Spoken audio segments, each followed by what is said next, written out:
मंत्रालयामधलं 602 क्रमांकाचं केबिन नको असं म्हटलं जातंय, पण या केबिनचं नेमकं रहस्य आहे तरी काय? ज्या मंत्रालयातून अख्ख्या राज्याचा कारभार चालतो त्या मंत्रालयात सुद्धा अंधश्रद्धा जोपासली जाते। कारण 602 केबिनमध्ये काम करणाऱ्या मंत्र्यासोबत नेहमीच वाईट घडतं अशी समज आहे। म्हणूनच सार्वजनिक बांधकाम मंत्री शिवेंद्रराजे भोसलेंना मिळालेल्या मंत्रालयातल्या केबिन क्रमांक 602 ची सध्या चांगलीच चर्चा आहे।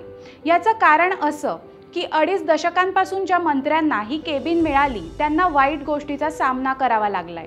1999 चे तत्कालीन उपमुख्यमंत्री आणि गृहमंत्री छगन भुजबळ यांना ही केबिन मिळाल्यानंतर 2003 मध्ये त्यांचं नाव तेलगी प्रकरणात आलं। त्यानंतर अजित पवारांचं सिंचन घोटाळ्यात नाव आल्यावर त्यांना राजीनामा द्यावा लागला। 2014 मध्ये एकनाथ खडसेंचं नाव जमीन घोटाळ्यात आलं। त्याशिवाय भाजपच्या पांडुरंग फुंडकर यांचा 2018 मध्ये अचानक हृदयविकाराच्या झटक्याने मृत्यू झाला।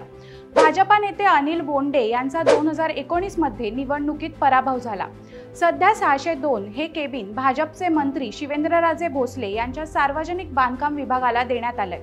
पण या केबिनचा इतिहास पाहता शिवेंद्रराजेंच्या समर्थकांकडून चिंता व्यक्त केली जाते।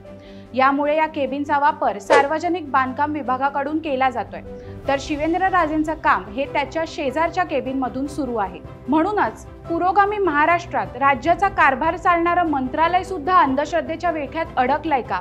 तुम्हाला काय वाटतं हे आम्हाला कमेंट्समध्ये नक्की सांगा आणि अशाच अपडेट्ससाठी पाहत रहा साम टीव्ही मराठी।